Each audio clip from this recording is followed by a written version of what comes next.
Hi buddies. അപ്പോൾ ഇന്നത്തെ video എന്താണെന്ന് വെച്ചാൽ ഞങ്ങൾ രാത്രി മാറ്റി ഒരുങ്ങിയിട്ട് ഇവിടെ പി ജിയുടെ അടുത്താണ് ഒരു അന്നദാനം കിട്ടുന്നുണ്ട് എന്ന് കേട്ടിട്ടുണ്ടായിരുന്നു. പിന്നെ ഒന്നും നോക്കിയില്ല, രാത്രിക്ക് തന്നെ ഞങ്ങൾ പോകാമെന്ന് വിചാരിച്ചിട്ടുണ്ടായിരുന്നു. രാത്രി മാത്രമേ ഉള്ളൂ കേട്ടോ. അത് നമ്മൾ ഈ സ്വാമിമാരൊക്കെ ചേർന്ന് ശബരിമല സീസൺ ആയതുകൊണ്ട് അവർ രാത്രി മാത്രം അന്നദാനം കൊടുക്കുന്നുണ്ടെന്നായിരുന്നു. അങ്ങനെ പി ജിയിൽ നിന്ന് ഒരു 10-15 മിനിറ്റ് ഉണ്ടായിരുന്നുള്ളൂ.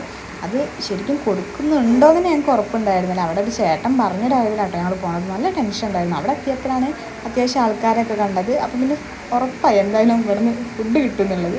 പിന്നെ പൊറാട്ട അതുപോലെ തന്നെ ഗ്രീൻ പീസ് കറി ആയിരുന്നു ഉണ്ടായിട്ടുണ്ടായിരുന്നു. അത്യാവശ്യം നല്ല ടേസ്റ്റ് ഉണ്ടായിരുന്നു. പിന്നെ അവിടുത്തെ നാട്ടുകാരൊക്കെ നല്ല സ്വഭാവമായിരുന്നു, ഞങ്ങളോട് ഇനിയും വരണം എന്നൊക്കെ പറഞ്ഞിട്ടുണ്ടായിരുന്നു. പിന്നെ അത് കഴിച്ച് കഴിഞ്ഞ് ഞങ്ങൾ നേരെ നടക്കാൻ തുടങ്ങി. 10-15 മിനിറ്റ് ഉണ്ടായിരുന്നു നടക്കാൻ വേണ്ടിയിട്ടില്ല. ഇങ്ങനെ ചെയ്യുന്നത് നിങ്ങളുടെ നാട്ടിൽ എന്താ പറയുക എന്നുള്ള കമൻറ്റ് ചെയ്യണം കേട്ടോ. ഞങ്ങൾ മലപ്പുറത്തൊക്കെ തട്ടാരക്കുട്ടിയാക്കാനാണ് കേട്ടോ പറയുക. അങ്ങനെ തട്ടാരക്കുട്ടിയാക്കിയിട്ടും ചാടിയിട്ടും ഓടിയിട്ടും അവസാനം വീട്ടിലെത്തിയിട്ടുണ്ടായിരുന്നു. വീട്ടിലെത്തുമ്പോഴേക്കും കഴിച്ചതൊക്കെ ദഹിച്ചിട്ടുണ്ടായിരുന്നു കേട്ടോ. അങ്ങനെ ലാസ്റ്റ് വീട്ടിലെത്തി. അപ്പോൾ ഇന്ന് ഇത്രയുള്ളൂ. ബായ്.